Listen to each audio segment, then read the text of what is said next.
em repouso.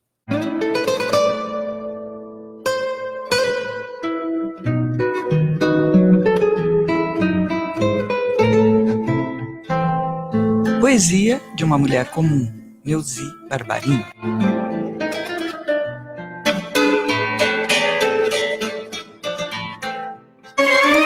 Oi, eu sou a Olivia, aqui é a Rádio Cultura de Curitiba.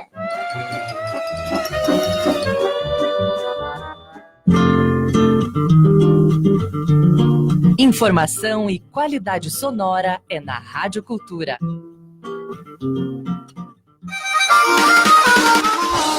ZYJ 232, 930 kHz, amplitude modulada. A sua Rádio Cultura de Curitiba.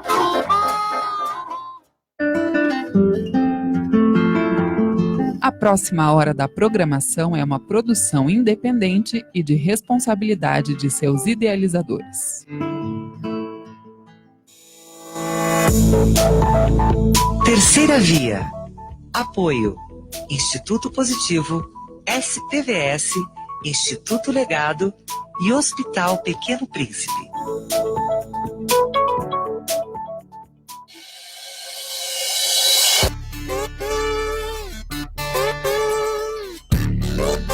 Olá, bom dia! 7h07, o programa Terceira Via está no ar. Lembrando que o programa é uma iniciativa do Observatório de Justiça e Conservação. Estamos lá na internet como justiçaeco.com.br, no Facebook como Observatório de Justiça e Conservação e no Instagram como Justiça Eco. Segue a gente, acompanha as nossas ações. E hoje nós vamos falar de um assunto que muita gente não sabe muito bem como funciona a destinação correta, o descarte correto dos equipamentos eletrônicos, celulares, eletrodomésticos. Quando você tem um desses equipamentos velhos, já sem uso, quebrado, o que você faz aí na sua casa? Muita gente simplesmente joga no rio, é isso mesmo, nessas coletas, limpezas de rio que a gente tem visto, tem se encontrado até geladeira. Mas tem um destino correto para esse tipo de lixo. Você vai conhecer hoje uma ONG que trabalha com o recolhimento e a destinação correta dessas sucatas, a ONG Eletro. Nós estamos aqui com André Gonçalves, ele que é Alex Gonçalves, que é idealizador e criador, fundador desta ONG já há 11 anos. Temos a presença aqui de Paulo Bassani também, que é sociólogo, professor da UEL e assessor da ONG. Bom dia, Alex. Desculpe aí o erro do seu nome. Bom dia, Paulo. Bom dia a todos os ouvintes aí da Rádio Cultura 930 Curitiba. Alex, me conte de onde que surgiu a ideia de você trabalhar com isso. Sim, essa ideia surgiu em 2007, 2008 ali. A gente não tinha, né, destino para esses materiais lá no interior, né, no norte do Paraná, Londrina especificamente, né? Um projeto pensado mais para a cidade, né? Porque não foi feito assim um estudo de viabilidade para saber se isso teria condição de existir a sustentabilidade tanto econômica, né? A gente sabia que sustentabilidade ambiental existia porque não tinha ninguém fazendo, né? Mas a sustentabilidade econômica a gente não fez um estudo aprofundado para saber se isso teria viabilidade de se sustentar, né? Aconteceu que em 2008 a gente procurou os órgãos ambientais da cidade, né? E aí fomos informados que não tínhamos nenhuma ação, nem por parte de empresários, né, iniciativa privada, né, e nem por parte do poder público. Então a gente... Numa época, então, que a economia estava fervendo, vendia-se como nunca eletrodomésticos, aparelhos eletrônicos, celulares, não havia nenhum tipo de ação para recolhimento correto e destinação correta disso. Não havia, e a gente idealizou o projeto da ONG para poder arrecadar esses produtos que estavam, né, órfãos no mercado, né, não tinha destinação, e aconteceu que teve boa aceitação por parte da população, né, e também ocorreu que outros municípios também dali da região não contavam com esse trabalho, e aí hoje a gente coleta em mais de 80 municípios, né, e a população assim, responsável vem dando o destino correto em épocas do início do projeto, né, lá por 2009, 2010, chegou a coletar em torno de 60 toneladas de lixo por mês, né. Agora isso já caiu numa estabilidade, né? Hoje, em torno de 30 a 40 toneladas de material de lixo eletrônico hoje que a gente recolhe, né? A população destina, então é um trabalho bastante bacana. 30, 40 toneladas. E antes, para onde ia isso? A gente comentou aqui, eu comentei a questão dos rios aí, aí é para aterro, normalmente, Sim, o grosso. Como não tinha destinação, não tinha um recolhimento, né? A população descartava isso em fundo de vale, né? Hoje não tem custo para a população destinar, né? Então, isso é uma prática que não cabe mais, né? Então, a ONG está aí para fazer esse trabalho. A gente também tem uma agenda aqui em Curitiba, que a gente também Vocês trabalha. participaram de uma ação recentemente aqui em Curitiba, né? Sim, como é que foi? A gente trabalhou junto com a OAB, né? Já é a segunda edição que a gente faz com a OAB. Geralmente coleta em torno de 3 a 4 toneladas cada vez que vem fazer as ações, né? Então, assim, é uma ação que também ajuda bastante a gente, né, no sentido da arrecadação desses produtos. Exatamente. Vocês fazem também a recuperação desses eletrônicos, o reaproveitamento. Sim. Tem muita coisa que pode ser reaproveitada, Sim. Alex? O processo que a gente hoje promove na ONG é a parte da reutilização como princípio, né? Ou seja, aquele produto que ainda pode ser recuperado, produto que pode ser doado para alguma instituição, produto que pode ser comercializado para o próprio sustento econômico da ONG, isso tudo a gente faz. Então, o reuso é o primeiro passo que a gente tem no processo. Depois, tem a parte daquilo que não é viável economicamente, não é viável do ponto de vista do reuso mesmo, né? Tecnologia já ultrapassada, né? E aí, não é possível. O que é feito com esse material? Esse material é desmontado, né? Vou citar aqui para você o exemplo do ano passado, que a gente teve o evento da Copa do Mundo, né? Depois a gente teve, eu não sei quem em Curitiba, mas lá no norte a gente teve o desligamento do sinal analógico, né? Do sinal das TVs, né? E aí gerou-se, só de um cliente que a gente recebeu, 13 mil unidades de TV. Então você vê assim que é um volume gigante de uma tecnologia que ficou para trás, que se usa mais, né? As TVs de tubo, né? Sim, ficaram totalmente obsoletas de um ano para outro. Desligou. Nossa, ele tinha 13 mil, o que ele fazia? 13 mil. Na verdade é o seguinte, são magazines que, né, incentivam a troca de equipamentos, né? A Copa do Mundo mesmo já começou o volume grande de materiais com o evento da Copa do Mundo, né? Fazendo a troca, olha, leva seu antigo, vamos trocar por um novo, né? E aí passou o evento, e aí foi o desligamento do sinal analógico. O ano passado foi um ano atípico, então o volume de material eletrônico descartado foi gigantesco.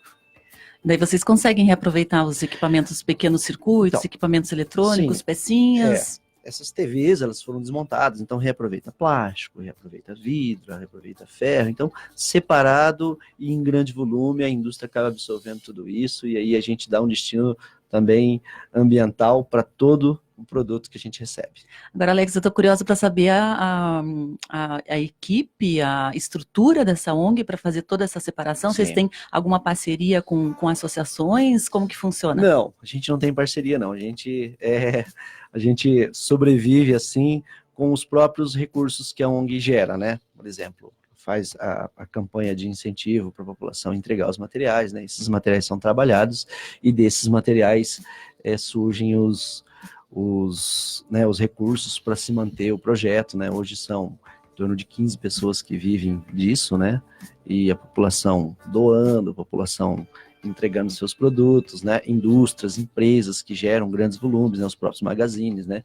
E aí a gente acaba com isso gerando renda também, né? Muita gente vive disso e aí tá indo um projeto assim bem bacana, boa aceitação por parte da população, a sociedade tem contribuído bastante. Nossa, e tem um campo muito promissor, né? A gente está também aqui com o Paulo Bassani, que ele é sociólogo, professor da UEL, assessor da ONG Eletro.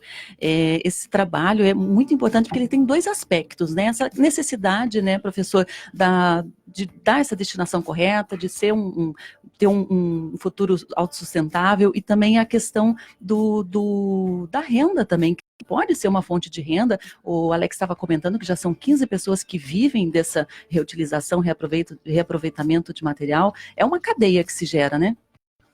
Certo. Muito bom dia, Sandra, a todos os ouvintes.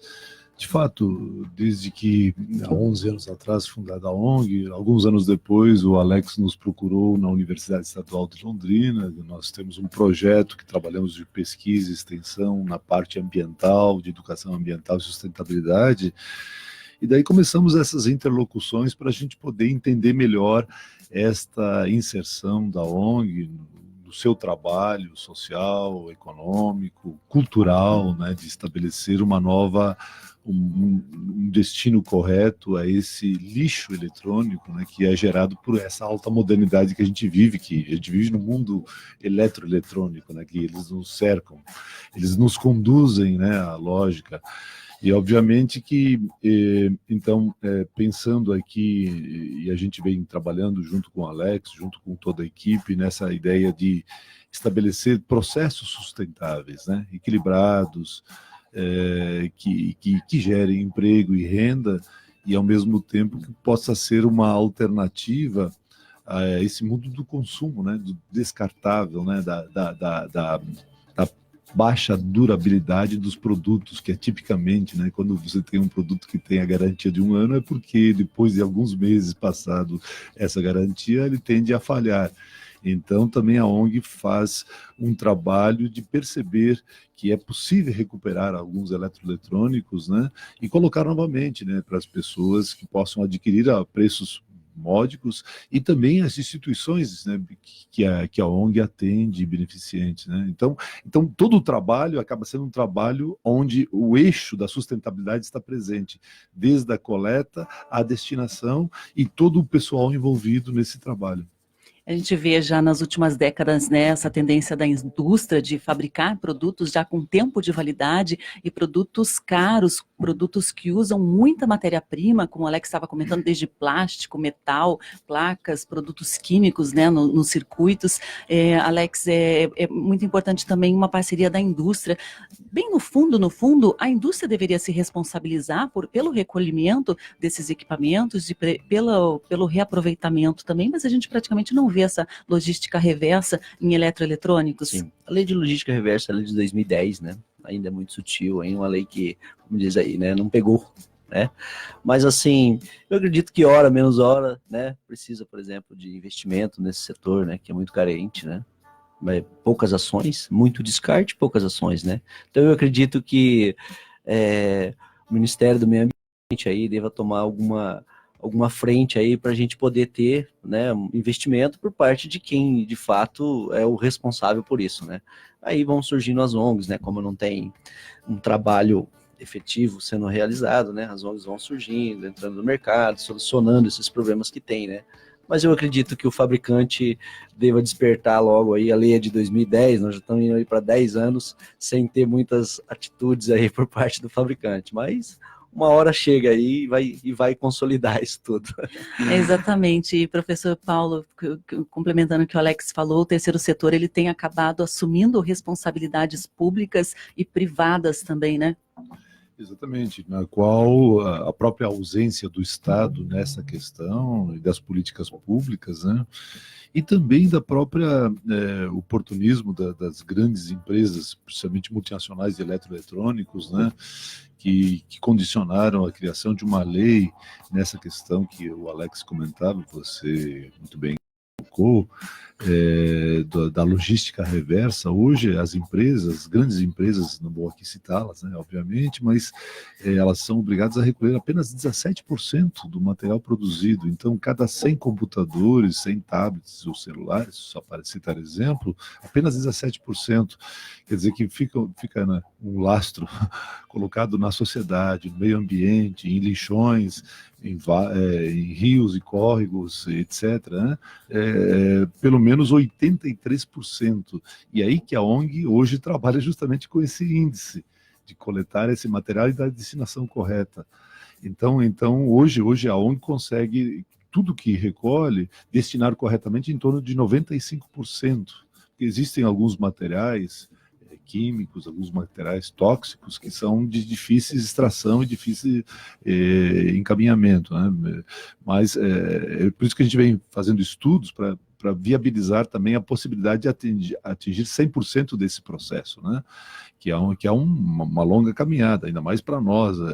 Já existem experiências no Japão, no Canadá, na Alemanha, né, de extração total dessa questão, mas é que se diga assim que a experiência da ONG que começou com o nome Elixo, depois se transformou em Eletro, mais recentemente, de 11 anos, é pioneira na América Latina desse tipo de trabalho. Então isso é muito importante, e aí, como dizia o Alex, eles e nós colaboramos um pouquinho, mais aprendemos do que colaboramos, aprendemos juntos a elaborar um processo, uma metodologia de trabalho, de alcance, com suas limitações, seus potenciais, e sem dinheiro público. Entende? Então, a própria iniciativa de uma associação, justamente do terceiro setor, que consegue estabelecer esse processo. E o que Curitiba deve a sua presença hoje aqui, Alex? Veio receber uma premiação, ouvi dizer, me contaram por aí, que premiação que é essa? Sim, a gente veio receber aí o selo ODS, né? Que na verdade a gente já vem fazendo esse trabalho, né? Que são os Objetivos de Desenvolvimento Sustentável, né? Que tem lá os 17 objetivos, a gente já vem cumprindo esse papel, né? Então agora a gente veio aí receber o selo, né? Para poder fechar aí com chave de ouro esse trabalho que a gente já vem fazendo, né? E a gente dá os parabéns, porque além todo esse trabalho ambiental que a ONG Eletro faz, vocês têm o trabalho social também, né, de reaproveitamento e de doação dos equipamentos que podem ser usados ainda. Isso, a gente faz doações para instituições também, filantrópicas, né, que precisam de equipamentos, muitas vezes nas suas atividades, que também não tem recurso, né.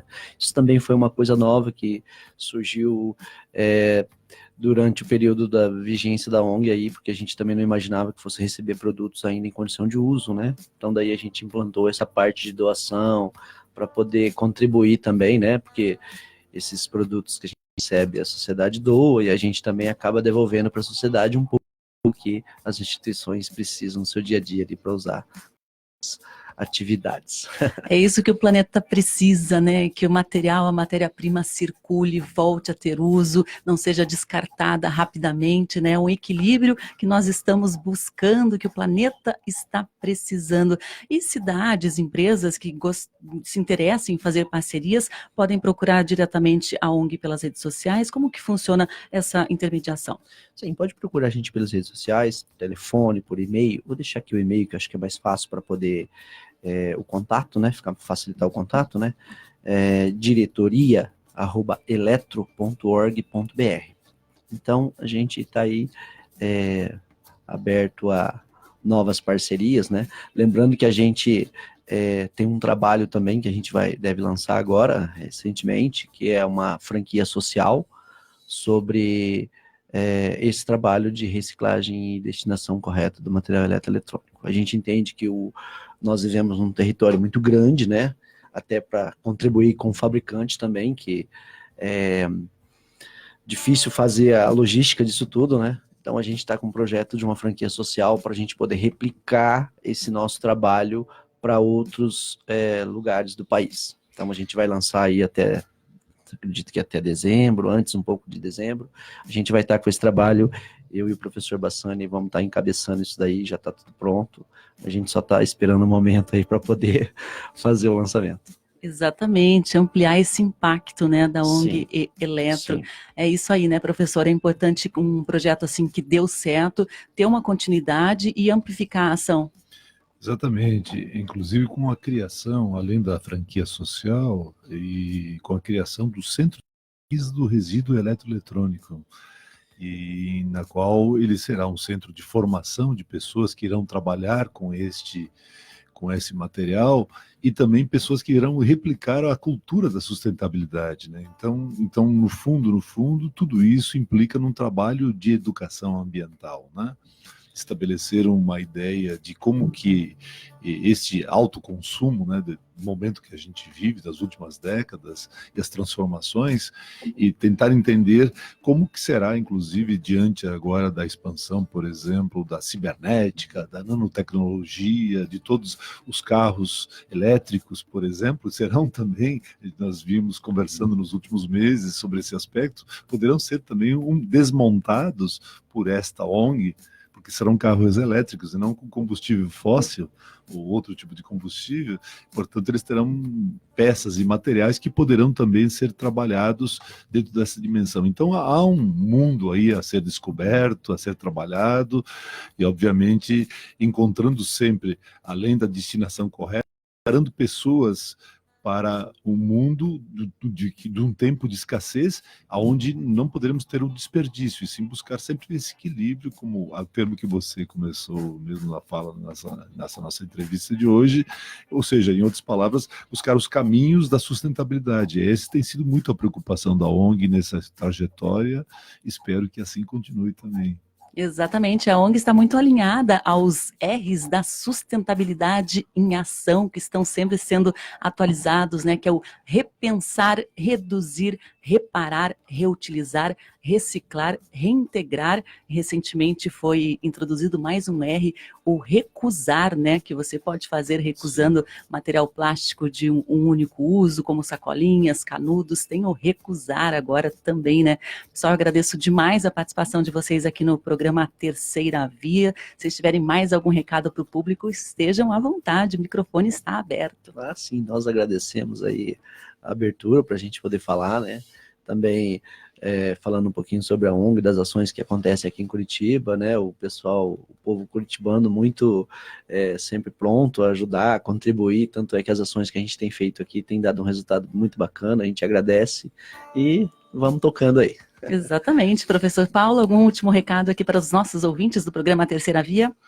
Nós agradecemos a oportunidade, sempre são canais de comunicação, canais de educação, canais de troca de experiências, de ideias, e é isso que a ONG vem realizando, justamente tentando ser alguém que contribua para os objetivos do milênio e para termos um planeta melhor e uma vida melhor para todos. Exatamente, a gente tem um recado aqui da Adriane Cruz, da nossa live no Facebook. A Adriane dando bom dia para o pessoal aqui. Bom dia, Adriane, ótima quinta para você também. Ela comenta que toda iniciativa de sustentabilidade, de consciência ambiental merece ser louvada. É isso que a gente quer fazer aqui, parabenizar a ONG Eletro. Lembrando que eu deixo sempre ali nos comentários da nossa live no Facebook o contato dos entrevistados, as redes sociais. Daqui a pouquinho eu já atualizo ali, facilita para você também. Vou deixar aqui o e-mail, diretoria@eletro.org.br, contato aí dos telefones e das redes sociais para facilitar quem tiver interesse, fazer uma parceria, de repente, em se integrar a este movimento de reuso, reaproveitamento dos eletrônicos. O Alex comentou aqui que já está lançando uma franquia social desse segmento, uma oportunidade, hein, para você ajudar o planeta, de repente para você ter também a sua sustentabilidade financeira, porque matéria-prima é o que não falta, né? Agradeço demais a presença de vocês e daqui a pouquinho a gente vai voltar a falar, só que agora sobre o Dia da Amazônia, que é comemorado hoje. Comemorado? Será que há realmente motivos para se comemorar este ano? É o que a gente vai conversar daqui a pouquinho com dois especialistas neste assunto. O programa Terceira Via vai fazer intervalo, mas volta já já.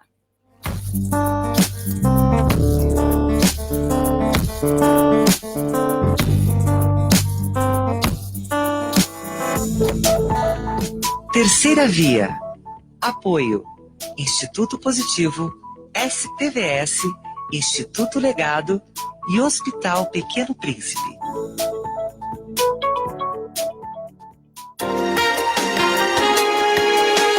Você está ouvindo Rádio Cultura 930 AM.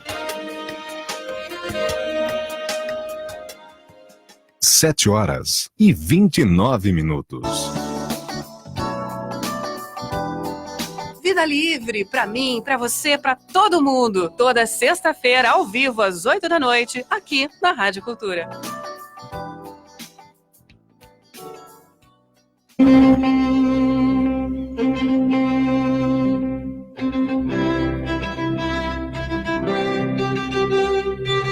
Nossa, amor, cada vez que eu escuto esta música de casamento, me dá uma vontade de casar com você. Casar? Sim, casar, juntar os panos, né? Morar junto. Meu filho, você tem onde morar? Quem casa, quer casa. Sim. Se a coisa vier para o seu lado, a solução é planejar o seu futuro com responsabilidade. E a Nosso Lar Imóveis tem tudo o que você precisa. Consulte a nossa lista de imóveis para compra, venda e locação. Rua Sátilas do Amaral Camargo, 676. Mande um WhatsApp, 98734-3351. Nosso Lar Imóveis, transformando o seu sonho em realidade.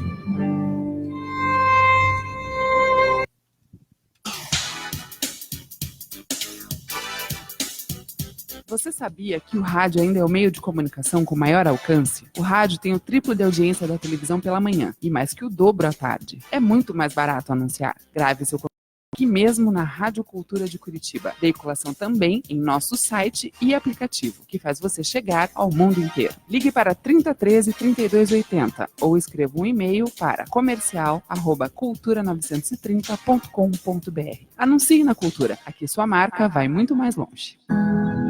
Rádio Caos trata-se de decifrar a ordem invisível e ampliar o ínfimo controle do homem sobre a natureza.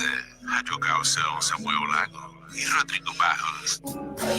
Estamos na Cultura 930 AM, domingo 22 horas e reprise na terça às 2 da manhã. Literatura e ideias de todo mundo.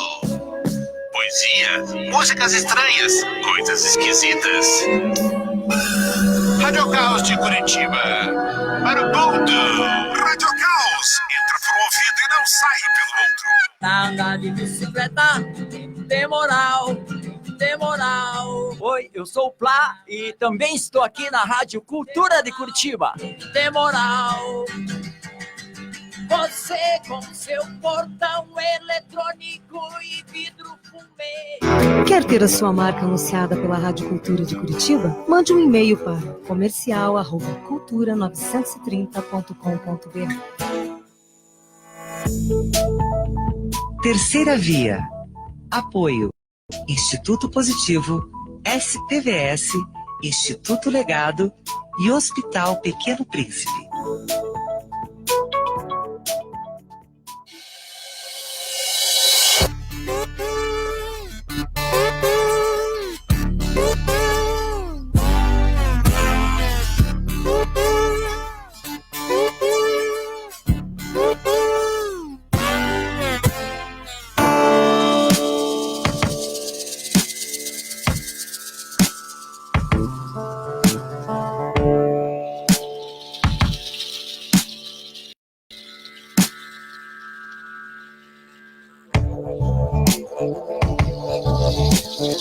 Sete horas e 33 minutos, o programa Terceira Via está de volta nesta manhã encoberta e chuvosa aqui em Curitiba. Agora faz 8 graus aqui na capital do Paraná e a temperatura praticamente não vai mudar ao longo do dia. A máxima, sabe de quanto? 10 graus é a previsão. Para o sábado vai esquentar um pouquinho, a tendência de termômetros em elevação, máxima de 25 graus no sábado. E no domingo, olha só, calor, aguente a saúde com essa mudança brusca de temperatura. Nos 8 graus que estamos agora, no domingo, o termômetro vai marcar 29 graus e o sol vai brilhar forte com muito calor. E hoje é dia 5 de setembro, é considerado o Dia da Amazônia. Esta data foi criada com o objetivo de conscientizar as pessoas sobre a importância da maior floresta tropical do mundo e da sua biodiversidade para o planeta. Nós tivemos um momento de grande preocupação com as queimadas, a mineração ilegal, o desmatamento. Será que há motivos de comemoração ou de preocupação? Nós estamos na linha agora com o João Tesa, ele que é doutor em Economia e Sustentabilidade da Amazônia, também fundador da Academia Amazônia Ensina. Bom dia, João, tá me ouvindo bem? Bom dia, Sandra. Escuto muito bem aqui de Manaus. Estamos aqui com 8 graus em Curitiba. Como é que está o clima, a temperatura aí em Manaus, João? Olha, aqui nós estamos a 1 hora de diferença, a menos, são 6 e pouco, 6h30, né? E já estamos com 20 graus. 20 graus, hein? Já de manhã cedinho ao amanhecer. E, João Tesa, para localizar os nossos ouvintes, para a gente contextualizar a nossa conversa, eu gostaria que o senhor explicasse qual é a sua relação com a Amazônia. A relação profissional de muitos anos já com a Amazônia. Trabalho com desenvolvimento de projetos econômicos ligados à biodiversidade, ao extrativismo de produtos madeireiros e não madeireiros, sustentável, né? Sempre com uma ideia de valorizar a biodiversidade e sido minha história profissional. E, João Tesa, como que o senhor enxerga este momento que estamos vivendo, né? Hoje é considerado o Dia da Amazônia, né? É uma data que é referência à data de criação da província do Amazonas, né? Que é o atual estado do Amazonas. Essa data foi criada por Dom Pedro II, né? Essa província. E como que o senhor enxerga esse momento para a Amazônia?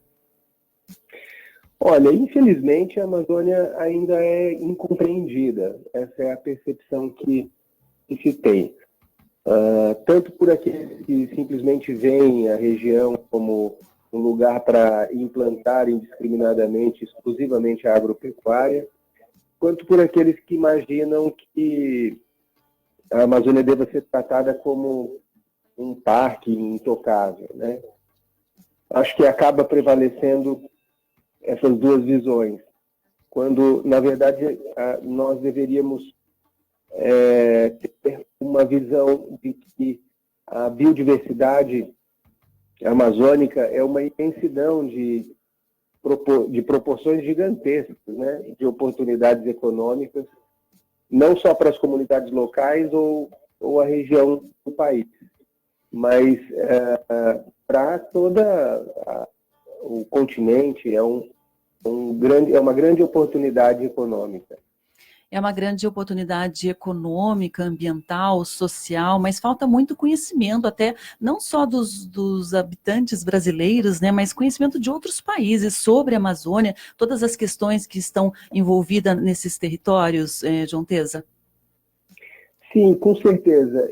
Eu diria que, vamos dizer assim, o problema ele tem um fundo bastante grave. Nós, fazendo uma montagem de como nós chegamos até aqui, a humanidade ela se organizou através da agricultura, passou para a era do sedentarismo, né? 10 mil anos atrás, e tem a estratégia da agropecuária como a estratégia principal de sobrevivência. E isso deu certo. Nós éramos uma comunidade, uma espécie candidata à extinção antes dessa fase, e nos tornamos a espécie dominante no planeta, utilizando as técnicas da agropecuária, e talvez tenha sido esse o elemento mais importante. Ocorre que nós não dependemos, não somos mais uma espécie frágil, com risco de extinção no embate com outra espécie. E nós já estamos numa nova fase podemos entrar numa nova fase de relação com a natureza. Então, para as pessoas observarem, olharem floresta conservada como algo que gera oportunidades e não riscos, ou possam produzir inconscientemente, né, o temor da floresta, nós precisamos passar essa construção que fizemos ao longo do tempo e finalmente enxergar a floresta de uma maneira diferente. Então, por mais que a gente ainda hoje tenha assumido em certos setores na sociedade uma ideia de sustentabilidade, isso não se traduz em políticas objetivas voltadas para isso. Por exemplo, é muito comum as pessoas falarem: não, a floresta não tem viabilidade econômica, o extrativismo é algo que já superamos, né? A modernidade está ligada à agricultura, à agropecuária. Como se, dando essa sentença como se fosse algo impossível de ser contornado.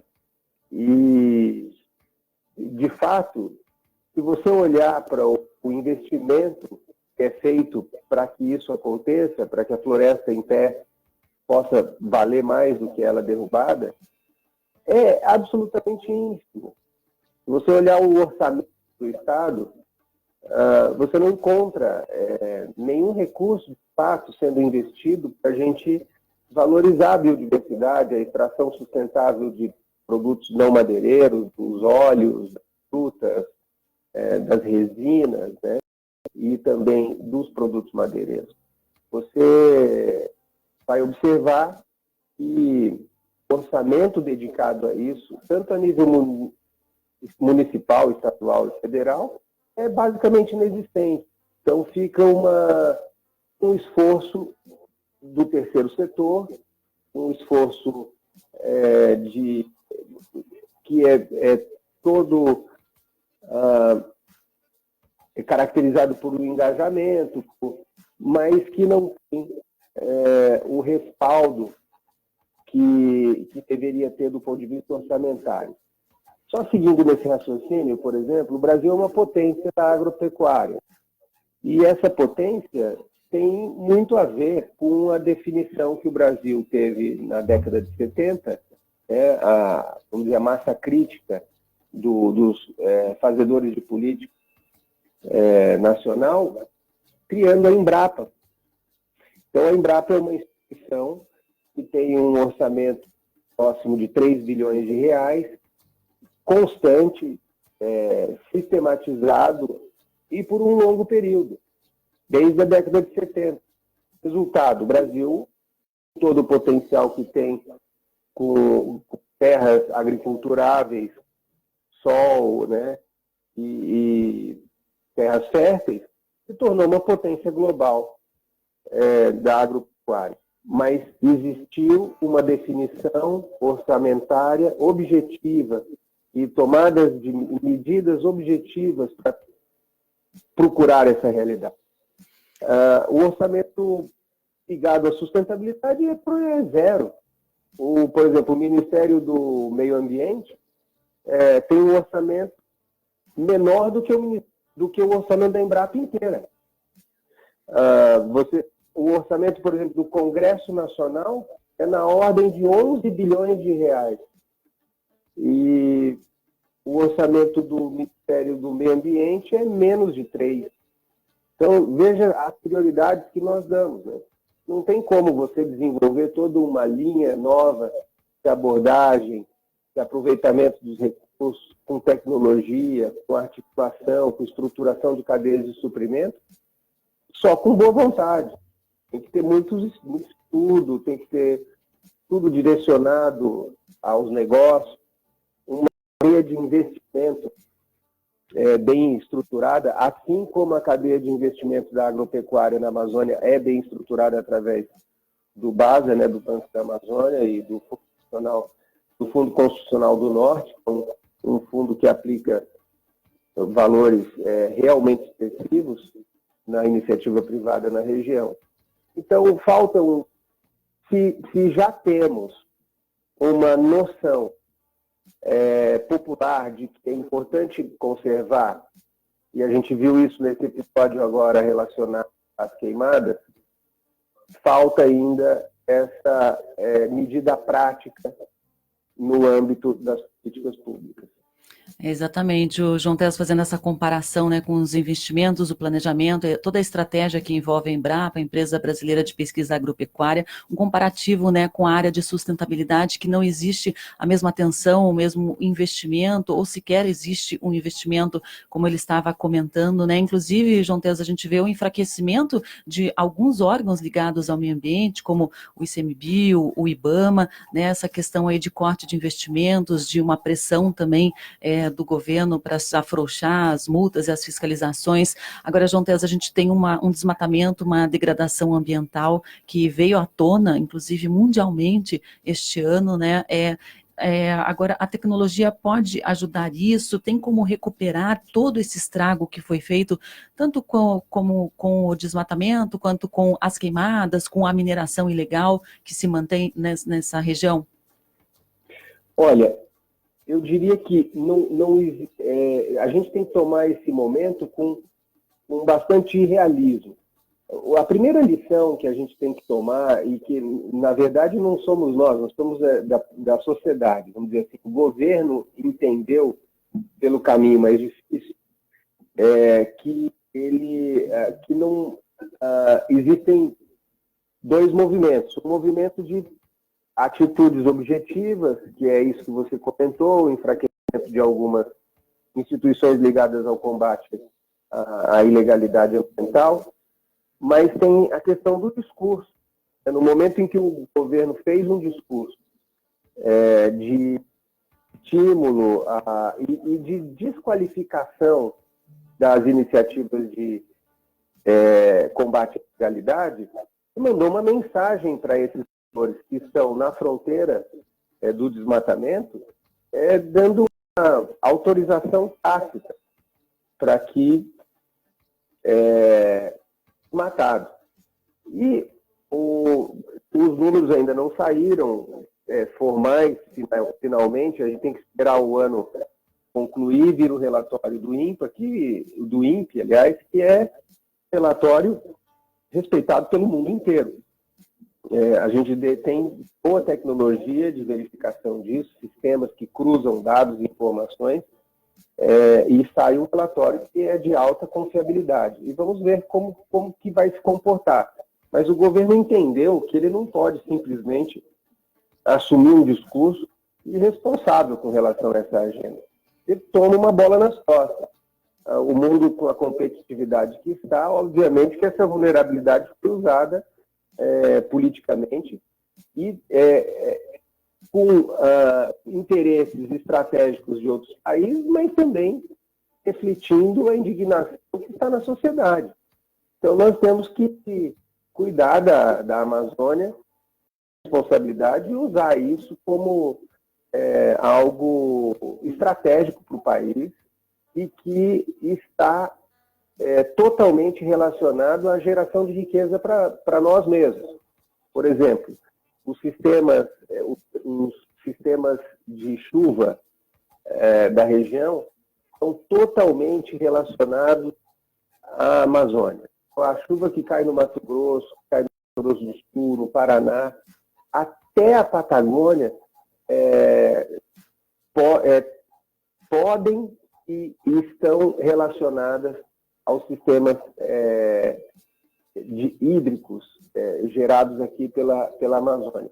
Então, a água que abastece o reservatório que gera energia no sudeste do país, ele depende de um equilíbrio ecossistêmico na qual a floresta faz parte e ela é protagonista. Então, quando nós entendermos definitivamente que esse equilíbrio ecossistêmico, ele era uma série de valores econômicos em muitas direções, não estou falando nem do bem-estar, estou falando de objetivos econômicos diretos. Nós vamos ter uma visão muito mais respeitosa, e não só no discurso, mas na prática também. A gente tem, inclusive, uma notícia que saiu nesta manhã aqui no Estadão, na Folha de São Paulo, que o desmatamento e a degradação ambiental causaram mudanças climáticas que levaram a Amazônia a um aquecimento médio nos últimos anos, que fizeram a floresta perder até metade da capacidade de reciclar água. Esse é apenas um dos problemas e preocupações dos cientistas apontados no relatório Mudanças Climáticas, Impactos e Cenários para a Amazônia. Então, essas questões que o senhor falou, João Tesa, da água, já são realidade, né? Já são um problema que está acontecendo. Sim, sem dúvida. A questão é qual é o ponto de retorno. Existe um equilíbrio sistêmico aqui na região, que tem a ver com a ciclagem de água. A grande maioria da umidade vem do oceano.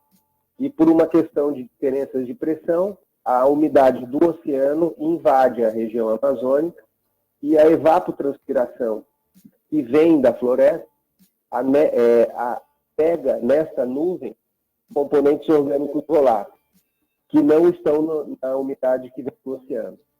E esses componentes orgânicos voláteis, que são aerosóis, são moléculas extremamente sutis que se agregam às nuvens e permitem com que as nuvens ganhem uma característica que lhe favorece viagens de longas distâncias.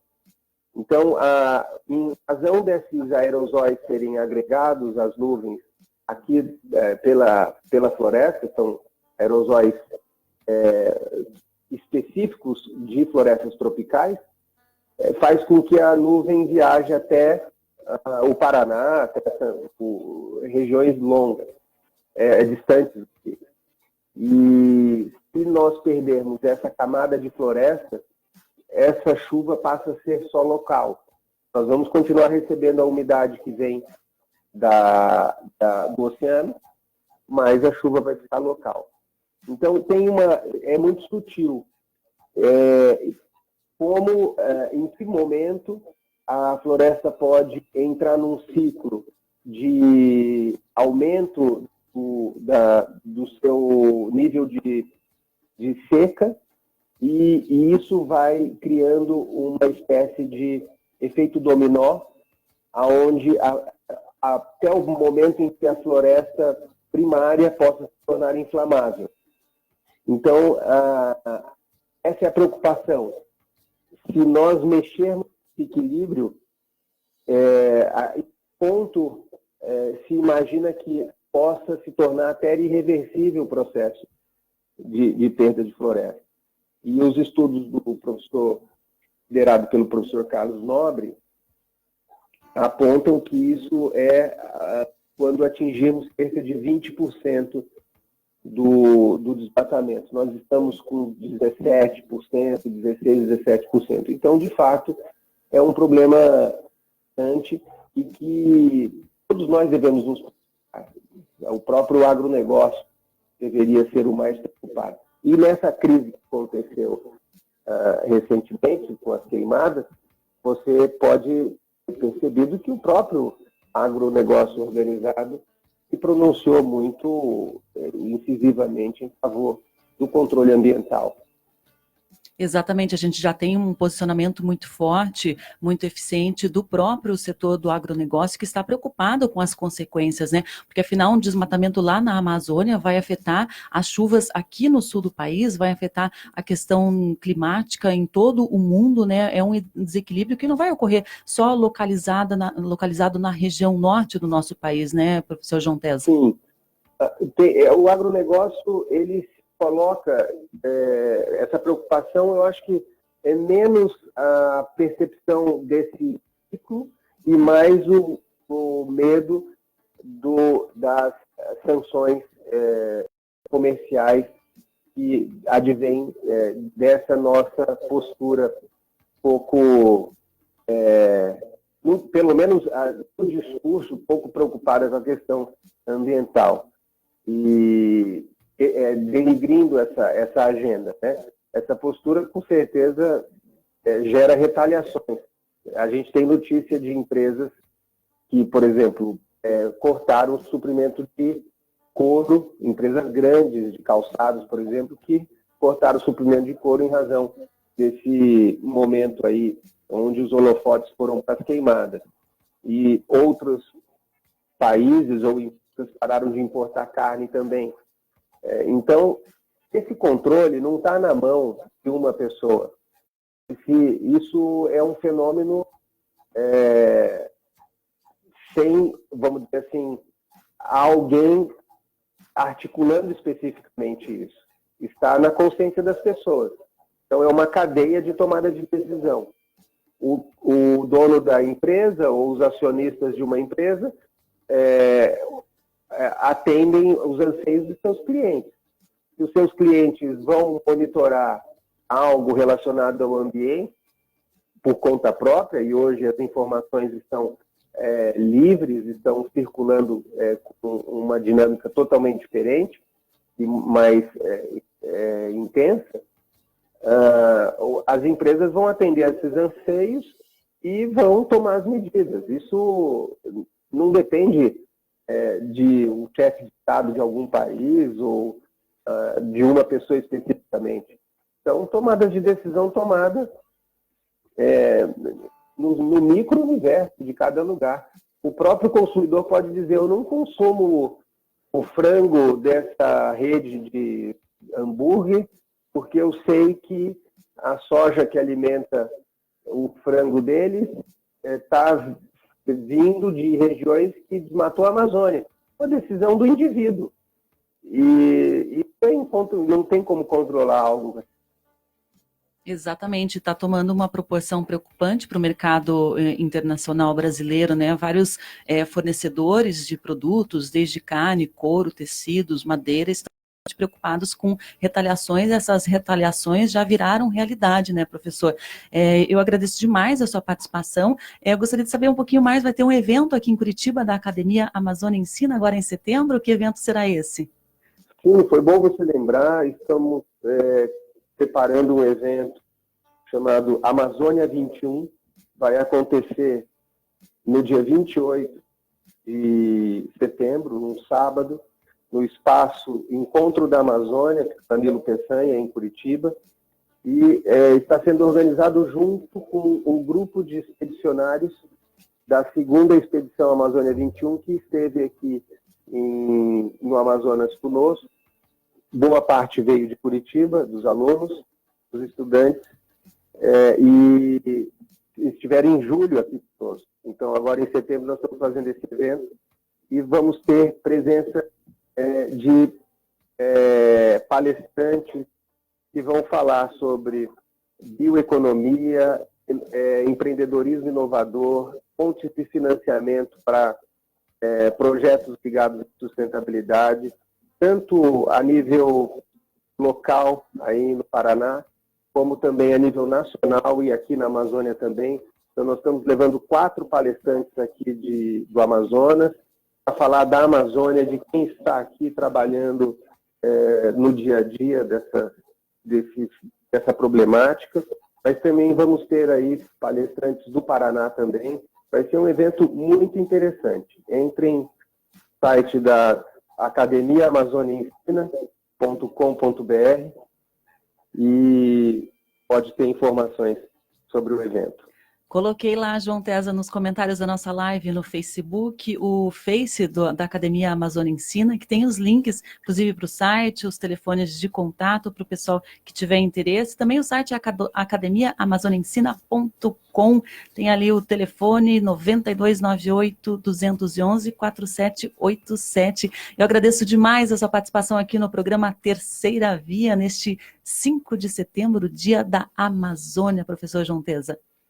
Eu que agradeço, Sandra, toda a sua abertura para a gente falar aqui sobre uma questão tão importante e que esse dia seja um dia que simbolize a nossa visão favorável a uma conservação da biodiversidade, enxergando isso como algo essencial para a nossa sobrevivência no planeta.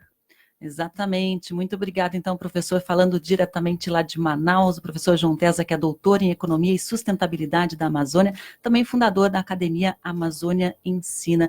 Nós vamos tentar daqui a pouquinho novamente o contato telefônico com o professor Paulo de Tasso de Lara Pires, que a gente combinou conversar com ele também. Ele é um grande especialista, é chefe do Departamento de Economia Rural e Extensão da Universidade Federal aqui do Paraná. Ele está nos Estados Unidos participando de um congresso, estamos tentando aqui fazer a conexão via telefone, via internet com o professor, porque ele também tem alguns pitacos a dizer a respeito deste 5 de setembro, Dia da Amazônia. A gente vai fazer um intervalo e daqui a pouquinho a gente tem uma discussão também sobre o Setembro Amarelo. Teremos a presença da psiquiatra Maria Carolina Oliveira Serafim. Ela vai falar sobre esse movimento, o Setembro Amarelo, que é um movimento de prevenção ao suicídio. Tem várias dicas interessantes para a gente identificar sinais em crianças, adolescentes e adultos, por que não, que estão dando esses sinais de tristeza extrema e podem direcionar esse caminho triste que é o suicídio. Como que você pode estender a mão e ajudar essas pessoas? Tem um jeito certo, tem jeitos errados também de fazer isso.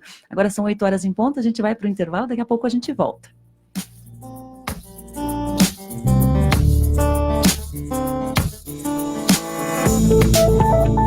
Terceira Via.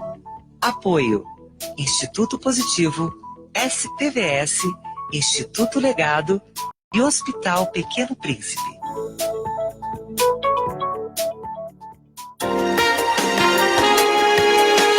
Você está ouvindo Rádio Cultura 930 AM. 8 horas. Meu nome é Marcos Camargo e eu apresento a vocês nosso Intervalo Cabeça.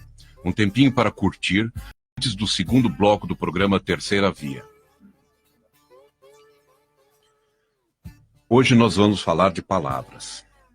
Acho que vocês já ouviram falar da palavra metafísica. Que palavrão, né? Mas parece uma palavra legal, metafísica. Essa palavra, ela é muito antiga e devemos a sua criação aos alunos e aos seguidores de Aristóteles. É muito interessante a história da palavra metafísica. Teve um sujeito chamado Andrônico de Rhodes, que viveu na Grécia no mesmo século que Jesus viveu na Judeia. Ele resolveu organizar os livros que foram escritos por Aristóteles, porque esses livros estavam bem espalhados em vários lugares, na posse de várias pessoas, era uma verdadeira bagunça. O tal Andrônico de Rhodes arrumou, então, os livros de Aristóteles da seguinte forma. Primeiro, ele selecionou os textos que Aristóteles havia escrito sobre a natureza e sobre a física. Em seguida, esse bibliotecário selecionou os escritos sobre a transcendência, a essência, a ideia, o ser e a alma, que Aristóteles havia também escrito e desenvolvido. Desse modo, em grego, os livros que continham informações sobre a alma humana ficaram posicionados depois dos livros relacionados à natureza e à física. Olha que legal. Em grego, quando a gente quer dizer depois ou além, a gente usa a palavra meta. Por isso que em português a gente também fala que a meta é um objetivo que está além, que está no futuro. Pois então, os livros de Aristóteles que falam sobre a alma ficaram localizados depois dos livros de física. Em grego, portanto, ficou metafísica, ou seja, depois dos livros de física. Mas com o passar do tempo, quando os pensadores queriam se referir aos livros de Aristóteles, que ensinavam sobre transcendência, essência, alma, os filósofos indicavam aqueles textos que estavam dispostos além dos livros de física, ou seja, os livros da metafísica. Aí apareceu a segunda versão da palavra metafísica, que hoje a gente usa.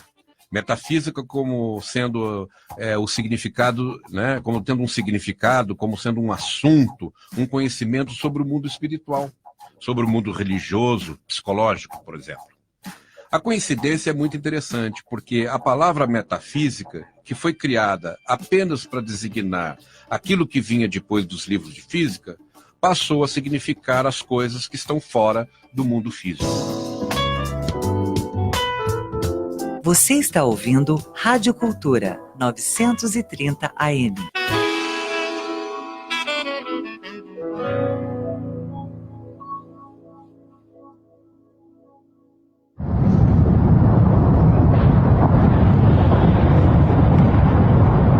Letras mancando no branco, eu que de pouca alegria busco na história vazia o que da vida é só pó. Silêncio que faz o tempo deste que resta do dia, na sombra da noite fria, vazia mesmo tão só. Na mesa o papel esqueço, traço de minha agonia, de longe a morte vigia, enquanto desato o nó. Manchas da tinta escura, do nada primeiro o risco, ferida que busca cura. Depois a palavra pura, assim com medo eu insisto, vou gotejando loucura. Fissura. Wagner Hengel.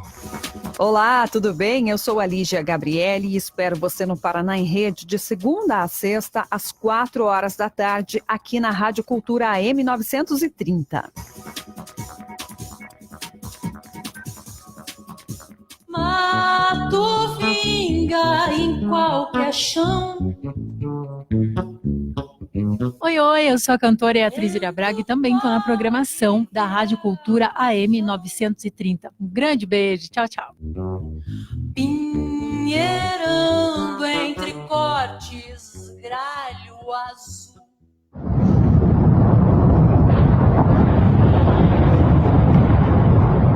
Tem gente contando as horas, dizendo que não tem mal, e eu aqui no quintal, contando formigas de cócoras. Wagner Hengel. Oi, gente, eu sou o Maérlio, Ceará do Calamingal. Estou ligado na nossa Rádio Cultura de Curitiba.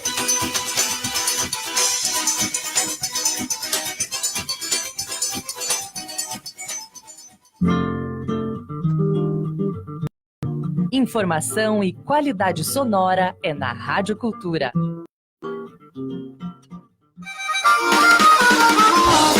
ZYJ 232, 930 kHz, amplitude modulada. A sua Rádio Cultura de Curitiba.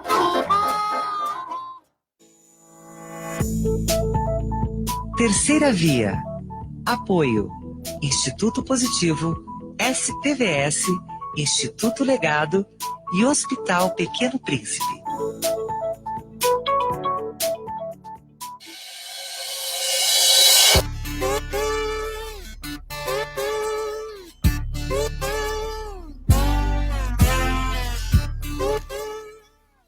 Estamos em setembro e no Setembro Amarelo, um movimento de prevenção ao suicídio. O Hospital Pequeno Príncipe alerta sobre a autoagressão e as tentativas de suicídio entre crianças e adolescentes. Esta campanha tem que chamar a atenção para este problema que está atingindo os nossos jovens. O aumento de casos no Brasil de 2000 a 2015. Com esse aumento, família e escola devem estar atentos a comportamentos de risco. E durante esta edição do Setembro Amarelo, o Movimento Mundial de Prevenção ao Suicídio, o Hospital Pequeno Príncipe, que é referência em atendimentos dessa natureza, alerta para os casos registrados de autoagressão e tentativa de suicídio entre crianças e adolescentes. Nós estamos aqui com a Maria Carolina Oliveira Serafim, ela que é graduada em psicologia, com especialização em psiquiatria pela PUC-Paraná, também com mestrado em educação pela Universidade Federal. Ela é psiquiatra, psicanalista. A Maria Carolina também é coordenadora do setor de psiquiatria da infância e da adolescência e do projeto Integra do Hospital Pequeno Príncipe. Bom dia, doutora Maria Carolina, bem-vinda ao programa Terceira Via. Bom dia, Sandra, muito obrigada pelo convite e a oportunidade de estar aqui com vocês, né? É mais do que uma oportunidade, né? É uma obrigação nossa divulgar esse problema, porque ele pode ser evitado, doutora. Vocês têm recebido casos de crianças e adolescentes com autoagressão, com tentativa de suicídio? Como que está a situação, os números do hospital e os números gerais?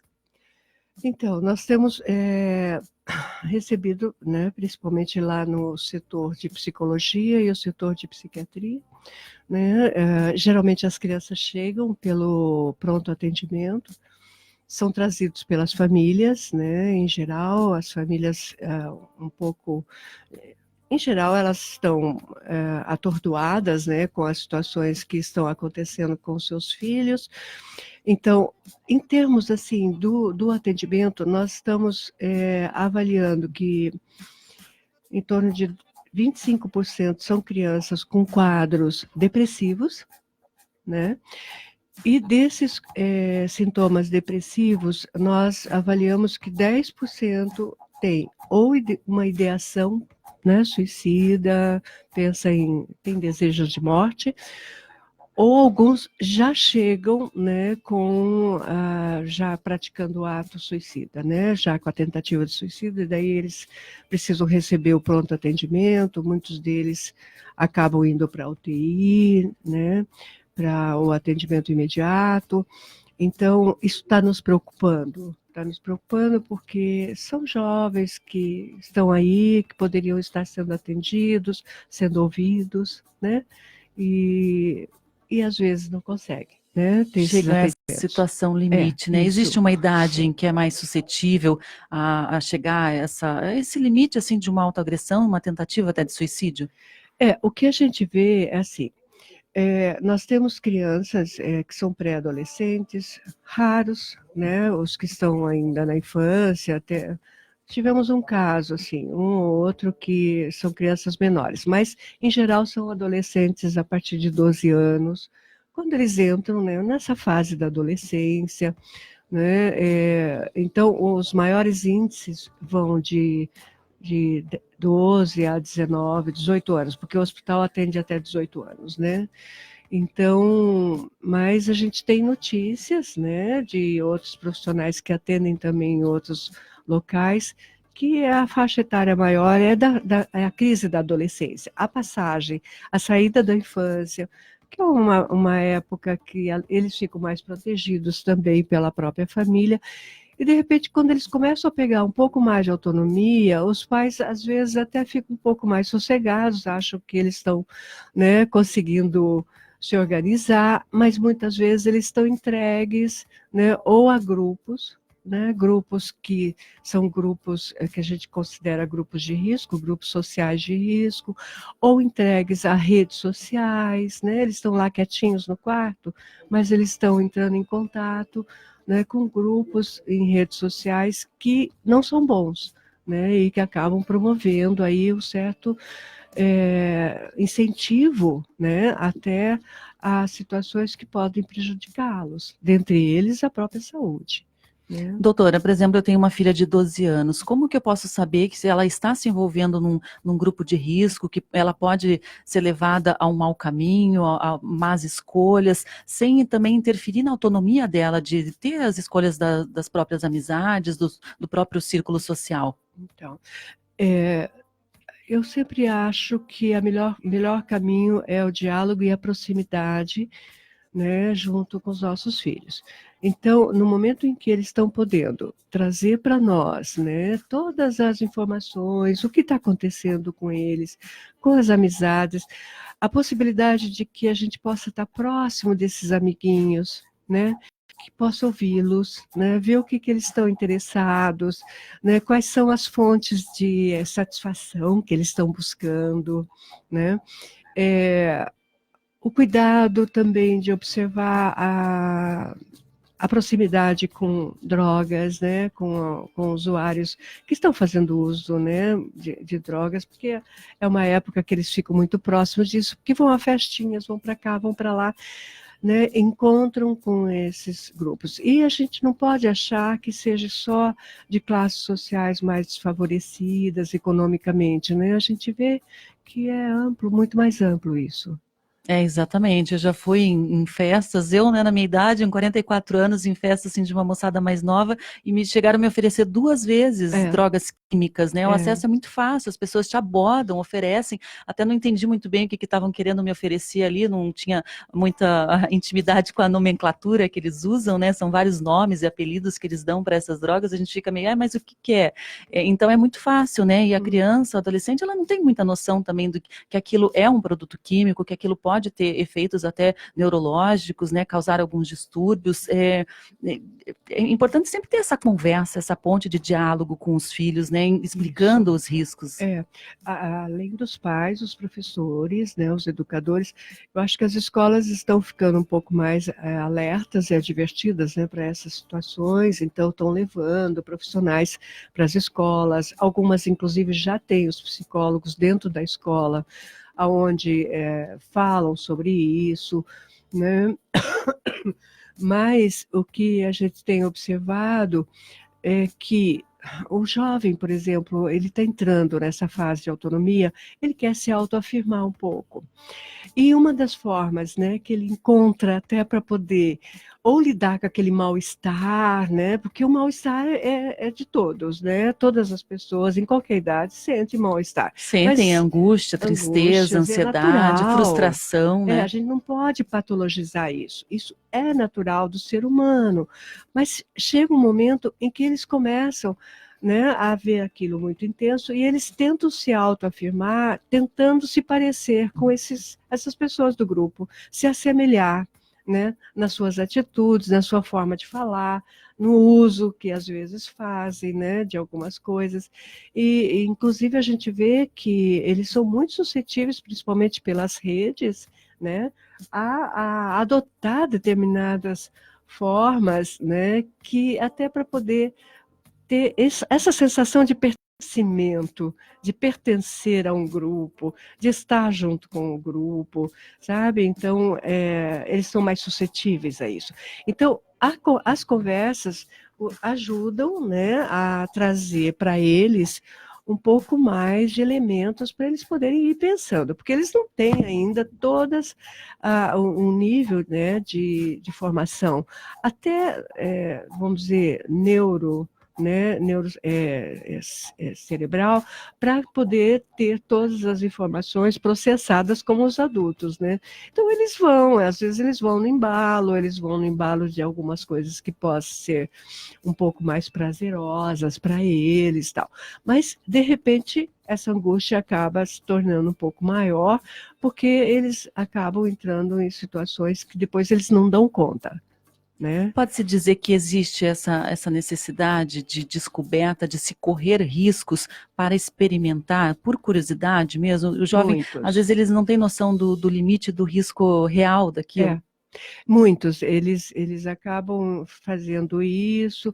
Houve um tempo atrás, acho que faz uns 3 ou 4 anos, que tinha aquela onda na rede social da baleia azul, né? Então, que eles entravam na provocação do risco, né? Eles entravam em risco, se provocando até onde eles aguentavam, qual era o limite que eles suportavam ficar sem a respiração, e muitos perderam a vida com isso também, né? Então, tem esse aspecto, sim. Agora, doutora, a gente está falando aqui especialmente desse movimento Setembro Amarelo, que é o movimento de prevenção ao suicídio. E quando a gente fala de tentativas de suicídio, autoagressão, automutilação envolvendo crianças e jovens, nesse período de formação do caráter, da personalidade, de descoberta do próprio corpo, do autoconhecimento, isso tem relação, essas medidas extremas que esses indivíduos chegam, relação com distúrbios mentais, é comum? Muitos tentam associar isso, né, aos transtornos depressivos, né, alguns aí caracterizando como leves, moderados e mais graves. Então, porque é importante a gente distinguir, né, o que é uma depressão de uma tristeza. A tristeza a gente tem, isso faz parte da vida, né, então é importante a gente ter essa distinção. Mas a depressão, ela vai levando a pessoa a perder um pouco os contatos dela, a perder um pouco a produtividade, ela vai se tornando disfuncionais, as crianças e adolescentes começam a ter dificuldades na escola, ansiedades, né? Elas começam a ficar, às vezes, com problemas, né, de relacionamento. Algumas sofrem muito, são vítimas de bullying, né, na escola. Então, acabam adoecendo, né? Adoece e aí acabam entrando nesses quadros mais graves, depressivos. Então, a tristeza, ela acaba manifestando sintomas, inclusive físicos, né? A depressão, sim. A depressão. A tristeza, não, porque a tristeza, ela evolui mais rápido e aí você consegue fazer superações mais rápidas. Agora, a depressão, ela inclusive leva a distúrbios orgânicos, somáticos. Muitos casos que chegam no nosso pronto atendimento, né, com distúrbios somáticos, assim, dores no corpo, desmaios, né?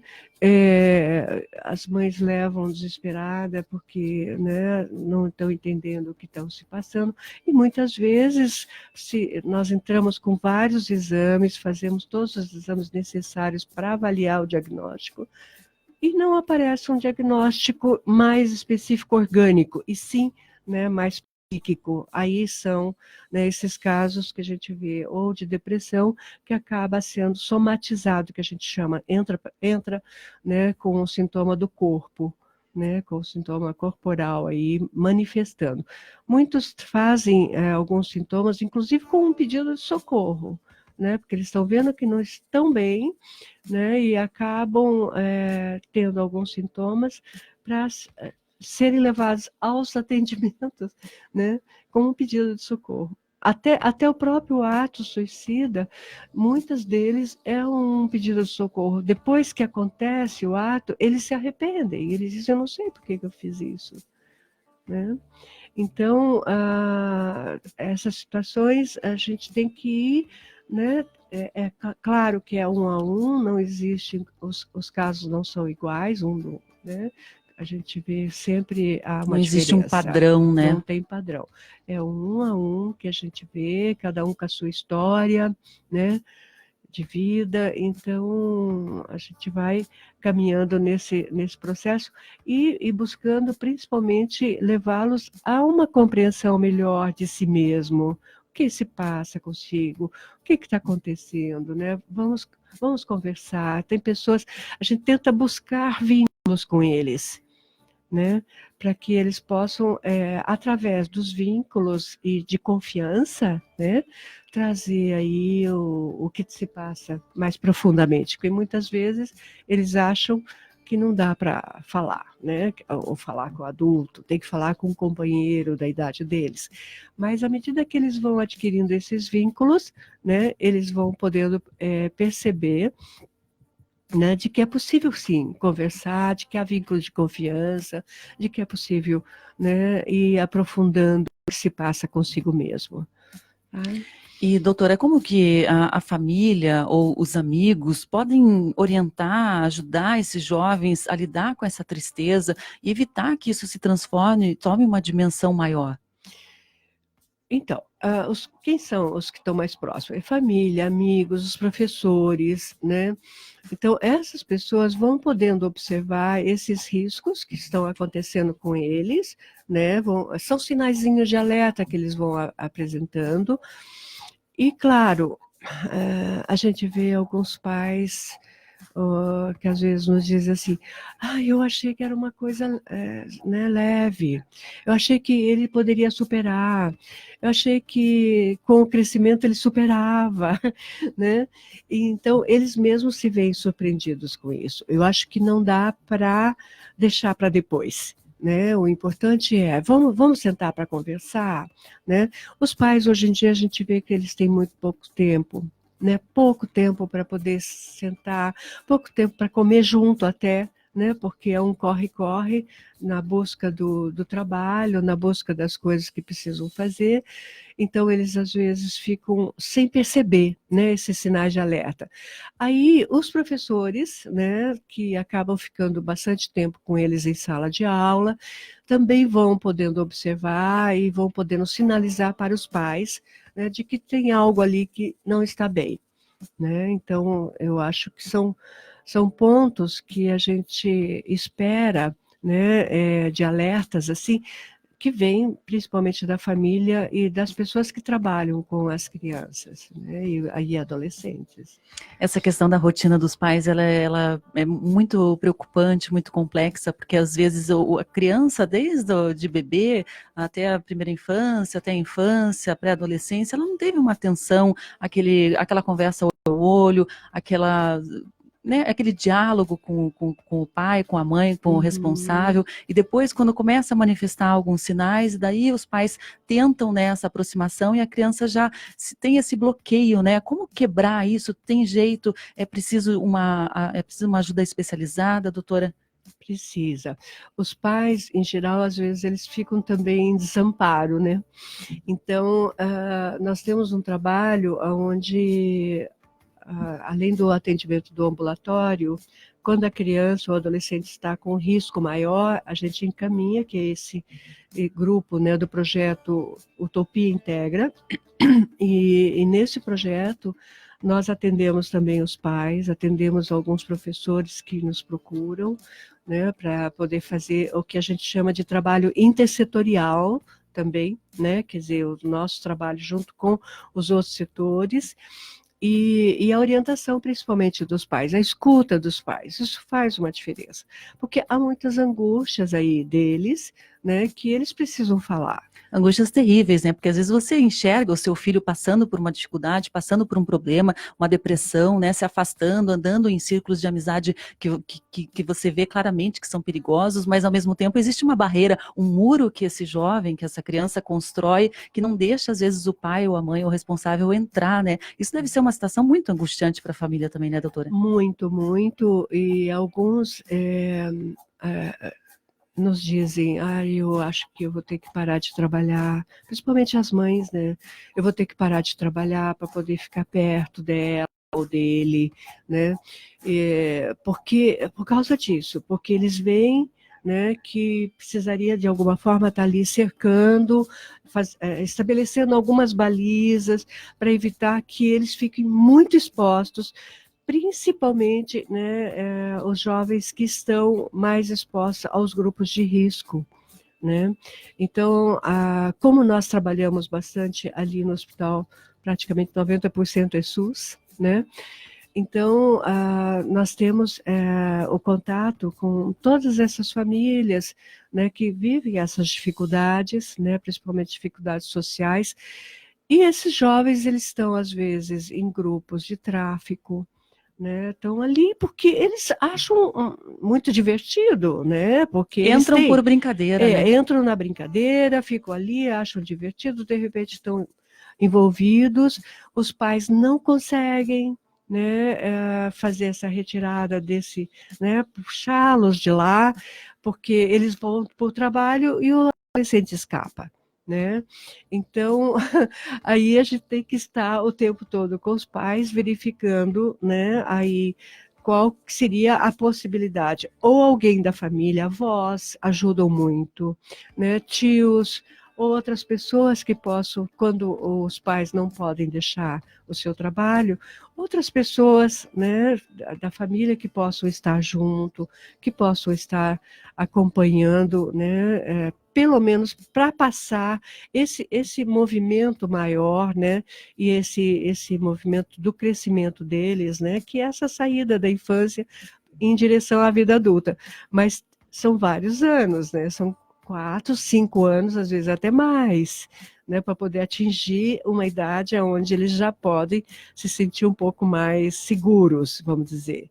Para tomadas de decisão, né? Agora, a doutora, a senhora comentou por cima sinais de alerta, sinais de risco, né? Como que eu sei, por exemplo, que uma filha minha, um filho, é tímido ou está deprimido? Como que eu sei que é uma rebeldia comum de adolescente ou é uma rebeldia, uma revolta, uma angústia que pode gerar consequências mais graves? Como saber o peso e a medida, sendo que cada indivíduo lida com os problemas de formas diferentes, cada indivíduo tem reações diferentes?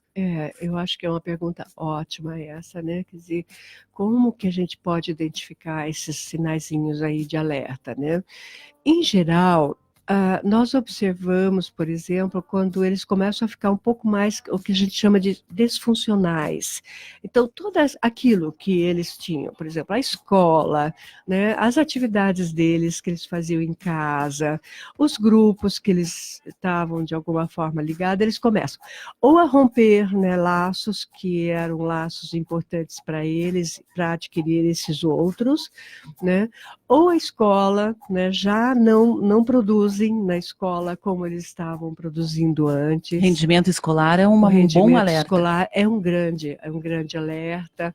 Sono, né, alterações do sono, né, a gente vê que o adolescente, principalmente, ele precisa dormir, né, e o que a gente tem visto, que os pais têm percebido que muitos deles têm ficado acordados à noite com o seu celular, né, e vão observar no amanhecer que o adolescente já não está conseguindo levantar para ir para a escola, né, ou que a bateria do celular está, né, já lá no mínimo.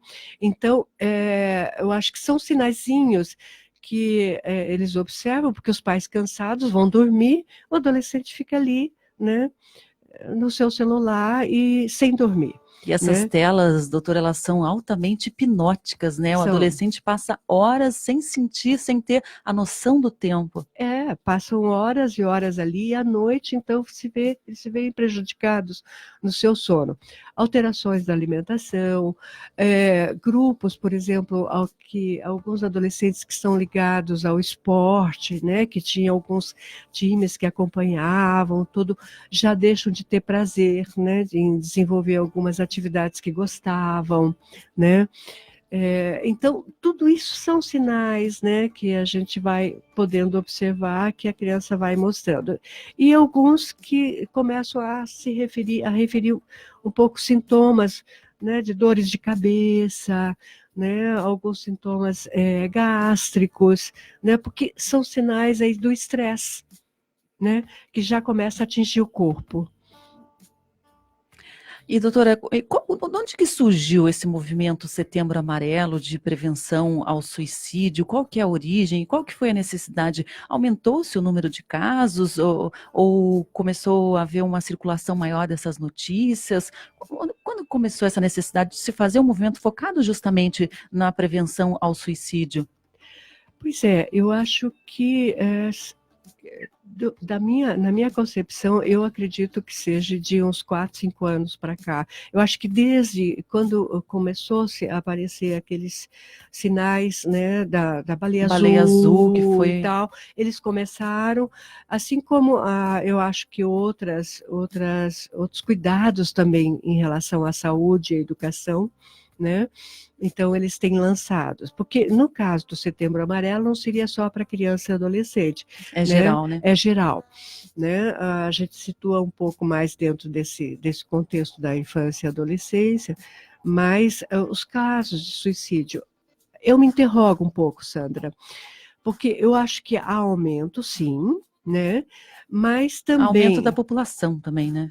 Mas também há um aumento maior, né, das divulgações, né? Eu acho que até as campanhas publicitárias e todo esse movimento que surge nos setores de comunicação falando sobre isso, também faz com que as pessoas possam ficar mais advertidas e ir buscar, sabe? E buscar os atendimentos, né? Buscar, né, os atendimentos ou no nível educacional ou no nível de saúde, né? Então se fala mais, então se quebra um pouco de tabus, né? Porque houve uma época em que o suicídio não era possível ser divulgado, né? Então algumas situações de risco, de violência, né, está sendo possível de ser falado um pouco mais agora, porque antes se escondia, porque se achava que isso poderia incentivar. A gente, inclusive da imprensa, nós jornalistas, os meios de comunicação, tem uma cautela extrema quando se noticiam casos de suicídio, porque houve estudos, né, que comprovaram que quanto mais se falava, mais se divulgava esse tipo de notícia, mais casos aconteciam em determinada região. Então a gente tem realmente uma cautela, principalmente quando se trata de ídolos de adolescentes, né, grandes nomes da música, da comunicação em geral, quando acontece, né, que a gente sabe que acontecem casos de suicídio nesse meio do entretenimento, a gente tem uma cautela muito grande em divulgar isso. Como que essa criança, esse jovem vai receber? Às vezes, né, vai receber de uma forma, nossa, que coragem, nossa, meu ídolo, né, se matou. Eu vou induzir a um comportamento, a uma repetição, até a um efeito manada, como já houve registros de crianças se automutilarem quando começam alguém do meio se mutilar, e a gente tem realmente essa cautela, né? É certo isso, doutora? Ou se deve realmente quebrar esse tabu e se colocar esse assunto na pauta? Eu acho que há uma qualificação maior, né, nesse momento desses trabalhos de divulgação, né? Porque não é só simplesmente o divulgar. Eu acho que como o Setembro Amarelo, né, vocês estão falando, estão promovendo, né, todo esse debate, mas é um debate que a gente percebe que aprofunda, né, que mostra razões, que traz, que busca alternativas para isso, né? Então, eu acho que se está qualificando um pouco mais nesse nível de comunicação em relação a isso. Isso que você fala é certo, né? Porque muitas vezes o adolescente vê o seu ídolo, né, sofrendo algum problema, e ele não sabe bem, apenas ele vai se situar bem naquele ato em si, mas tem toda uma situação, né, que está em torno daquele ato, né, e é isso que precisaria também trabalhar nessa divulgação. E eu acho que hoje em dia né, todos os setores de comunicação estão um pouco mais preocupados e observando mais isso. E essa glamourização, né, que muitas vezes fazem em relação a determinados atos de se cortar, de coisas assim que aparecem nas redes, isso também está sendo trabalhado, né, dentro do ponto de vista das escolas, né, que estão advertindo um pouco mais para isso, e mostrando que se isso está muito intenso, né, na adolescente ou no adolescente, é preciso buscar um atendimento. Né? Não é qualquer coisa, não é uma brincadeirinha, né? Ficar passando a giletezinha no braço.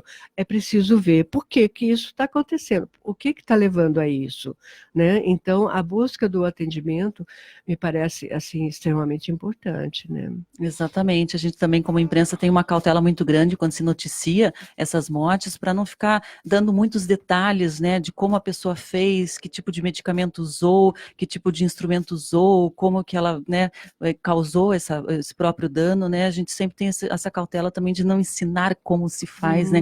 E as redes sociais, elas estão dando aulas sobre isso também, né? Isso é uma grande preocupação, que é uma informação que está aberta ali, é um simples toque de dedos, né, doutora? Sim, sim, sim. Eu acho que, porque as redes sociais não têm filtros, né?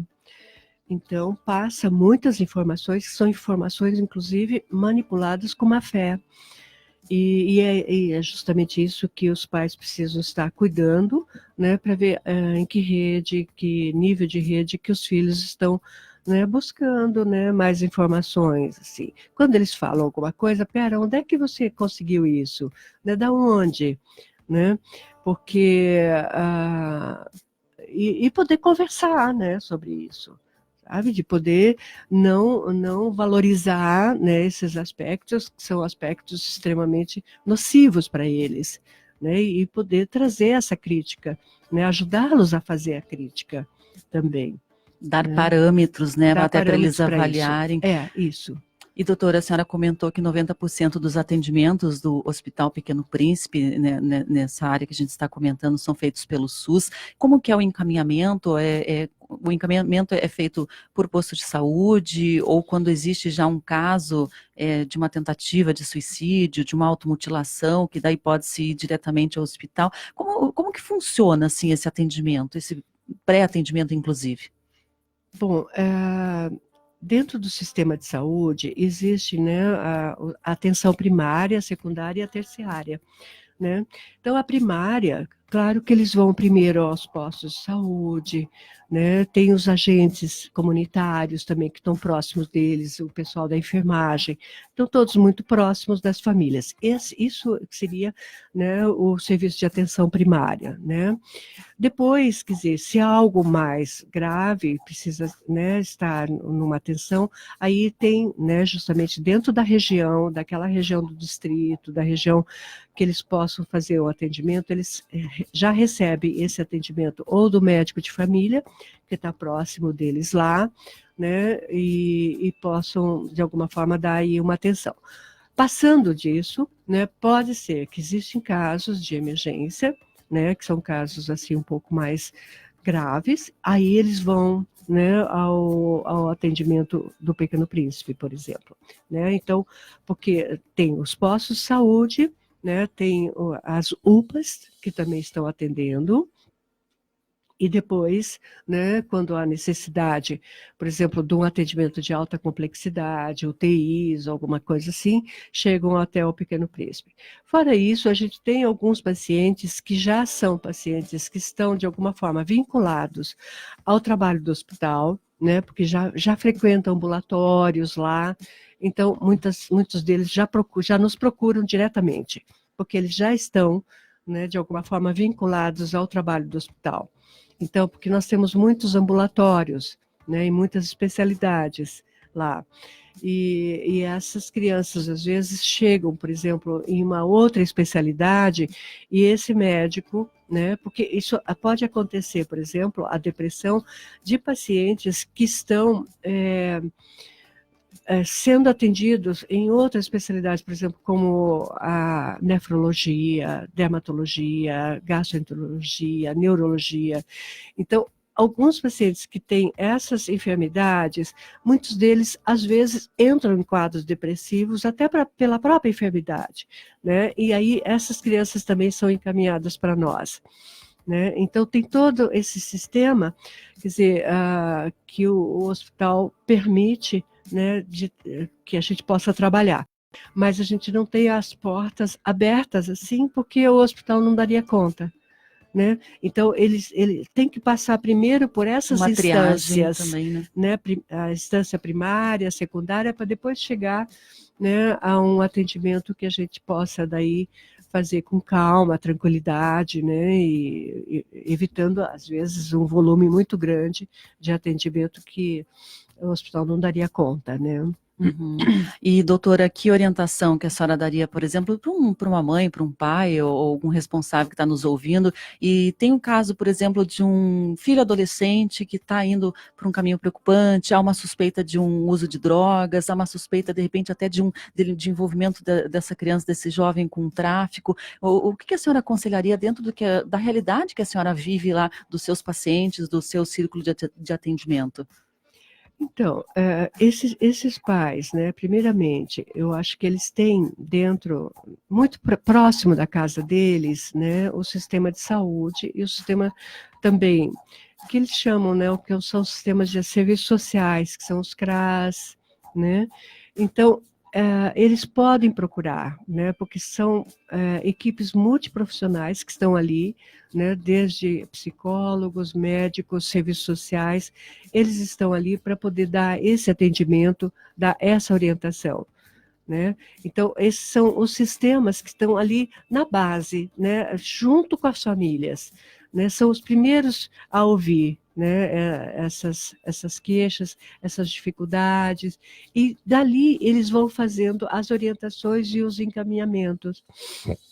Exatamente, abri aqui na internet, né, os CRAS, esses Centros de Referência de Assistência Social, eles são unidades de proteção social básica do SUS, né, de assistência social, que tem como objetivo prevenir a ocorrência de situações de vulnerabilidade, riscos sociais nos territórios por meio do desenvolvimento de potencialidades e aquisições, do fortalecimento de vínculos familiares, comunitários, e é bem fácil aqui o acesso, é só você digitar o CRAS, tem em vários bairros aqui de Curitiba, e se você está em outras cidades do Paraná ou de outros estados, também existem esses centros de referência de assistência social, né, que são unidades públicas responsáveis pela organização, oferta de serviços socioassistenciais, também de proteção social básica do Sistema Único de Assistência Social, nessas áreas de vulnerabilidade e de risco social. Então, é uma boa dica para você que está enfrentando problemas, ou se tem alguma família, algum conhecido que está enfrentando problemas com o filho, está meio sem saber para onde correr, né, que existe essa preocupação, vou no postinho, mas o postinho, o médico do postinho, o agente de saúde, ele vai poder me ajudar? Às vezes sim, às vezes você pode, né, encontrar pessoas preparadas, já treinadas para receber esse tipo de problema. Pode acontecer também de não, né, da unidade de saúde não ter os profissionais capacitados para atender, mas com certeza nos CRAS, nesses centros de referência de assistência social, você pode receber bons encaminhamentos, bons aconselhamentos, inclusive encaminhamentos para profissionais adequados para o problema que você está enfrentando. Agora, o que não se pode é fechar os olhos, né, doutora, esperar que o problema se resolva sozinho.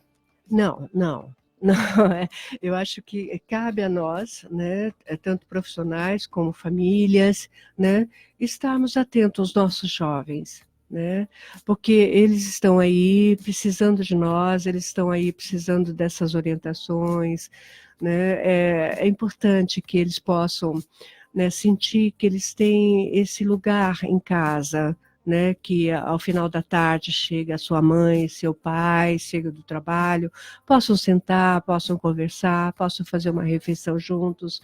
Então, são espaços, né, que eu acho que a gente está, né, com a evolução, às vezes, né, de toda essa tecnologia, né, e às vezes não se conversa, né? As pessoas chegam nas suas casas, ligam logo, né, uma TV, alguma coisa, às vezes o filho quer falar alguma coisa, não, espera um pouquinho, deixa eu ouvir primeiro isso daqui que eu estou ouvindo, deixa eu, né, assistir primeiro isso aqui, e aí acaba, né, quer dizer, eu acho que o retorno a essa condição de família, né, acho que seria fundamental, sabe? Que as crianças pudessem sentir que ao retornar para casa, depois de uma jornada de estudo, de trabalho dos pais, né, eles pudessem conversar um pouco sobre o que se passa, né, na vida do dia a dia deles. Seria o ideal, né, doutora? Mas a gente sabe que a realidade da família hoje em dia está um pouco complexa, né? Muitos pais separados, a separação, os divórcios são naturais já da nossa sociedade. As mulheres acabam tendo que arcar, né, com a criação dos filhos, em sua grande maioria, trabalhar fora, fazer essa jornada de mãe, de dona de casa, de profissional, e acaba sobrando pouco tempo para essa atenção e realmente sobrecarrega muito o lado feminino da família, né, que a gente vê pelas estatísticas, mas o próprio Estatuto da Criança e do Adolescente prevê que a proteção dessa criança e desse jovem não é só a atribuição dos pais, né, a atribuição da família, é uma atribuição de toda a sociedade, né, de um vizinho que está vendo uma situação complicada para a criança e para o jovem, de um professor. Os professores têm um alcance muito, muito importante, também são capazes de mudar destinos, né, doutora? Sim, sim, eu acho que os professores, quer dizer, a gente espera que toda criança, mesmo pequenininhas, né, que muitas já vão à creche, né, todas as crianças, desde pequena, né, já possam estar, né, num ambiente, né, de orientação educacional, né, principalmente as escolas. Então, as escolas estão aí, os professores estão treinados, ou, né, idealmente, né, a gente sempre busca o que seria o ideal aí, como você falou, né, o ideal familiar, o ideal escolar, né, mas para que eles possam estar em ambientes seguros. As crianças e jovens precisam estar, né, em ambientes. Hoje em dia se fala muito em centros, né, centros integrados de saúde e educação, que são centros de excelência, né, são centros que a gente possa também observar que as crianças e jovens estão, né, às vezes até em período integral, né, junto com educadores o tempo todo. Né? E isso auxilia muito, né? Porque eles estão em ambiente seguro, os pais podendo trabalhar de uma forma segura. Agora, como você falou, existem muitos problemas, né, que as famílias enfrentam. Problemas de separação, problemas de violência, problemas, né, que acabam acarretando e sobrecarregando bastante, né, as crianças e os adolescentes. Exatamente, então é papel de todos, né, de proteger essas crianças, esses jovens, de estender a mão. Aqui, até no programa Terceira Via, já tive casos de alguns entrevistados que são ótimos profissionais, pessoas reconhecidas pelo seu trabalho, pelo seu desempenho na sociedade, e relataram que não, eu tive uma infância complicada, tive uma adolescência difícil, era realmente um jovem problemático, mas eu tive ali um mentor, um professor que me estendeu a mão, um parente, um tio que me estendeu a mão, que me ofereceu amizade, que me ofereceu encaminhamento, um tutor, um treinador esportivo, né? O esporte é fundamental quando a família falha, né? Então, se você tem problemas aí de desestrutura familiar, de repente encaminhar esse filho, essa criança, esse jovem para um esporte, para uma prática esportiva, isso tudo agrega, né, doutora? Muito, muito. E os educadores, principalmente, têm levantado muito essa questão. Porque existem jovens, existem exemplos assim, muito interessantes de jovens que assumem, inclusive, trabalhos comunitários para ajudar. Eles são protagonistas, né, de muitos trabalhos que ajudam a própria comunidade. Né? Então, a gente vê que em algumas áreas, né, áreas principalmente de risco, né, muitos educadores e pessoas que estão trabalhando com esses jovens, com arte, com esporte, né, com uma porção de intervenções, e que a gente percebe, né, que muitos deles conseguem, né, sair dessas situações de risco. E vão para um círculo de amizade, um círculo social mais sadio, né? Sadio para a mente, sadio para o corpo, isso é muito importante, né? E existem vários programas, a gente sempre tem divulgado aqui no Terceira Via, programas culturais, atividades artísticas, oficinas gratuitas, inclusive. Curitiba é riquíssimo em museus, em atividades ao ar livre, gratuitas, que você pode participar, frequentar, então é só um pouquinho de boa vontade, e às vezes uma dica, né, uma orientação de um profissional, de um meio de comunicação também, para você ter uma luz, uma saída aí no fim do túnel, mas é sempre estar atento também para um acompanhamento especializado, né, doutora, porque às vezes isso não basta, né, para tirar uma pessoa de uma situação, de um pensamento obsessivo de suicídio. Aí entra já dentro de um processo mais, né, grave, né, e aí precisa do atendimento, sim, o atendimento médico, o atendimento de equipes interdisciplinares, né, e aí a gente não tem como, né, eu acho que é importante ter um nível de prevenção, né, mas um nível de tratamento também, né, e nós estamos, né, Curitiba, eu acho que nós estamos com vários centros, né, são centros que fazem o tratamento, né, de jovens, né, em saúde mental, né, eu acho que isso possibilita aí uma porta de entrada, uma porta de alívio para muitas famílias, né, que possam sentir de que há possibilidade, sim, de fazer esse tratamento. O tratamento, Sandra, em geral, é psicoterápico, né, e além da psicoterapia, a criança, quando é muito mais grave, aí precisa entrar com tratamento com uso de medicações, né, e são medicações que não é por longo tempo, né? É uma medicação que ajuda por um determinado tempo até a criança conseguir, ou o jovem conseguir, né, amadurecer e se fortalecer, né? Então, são equipes que estão aí prontas para esses atendimentos. Pelo que vocês têm acompanhado de casos no Hospital Pequeno Príncipe, a reincidência é um problema ou existe uma solução mais definitiva para essas pessoas que chegam ao limite assim, de uma atitude?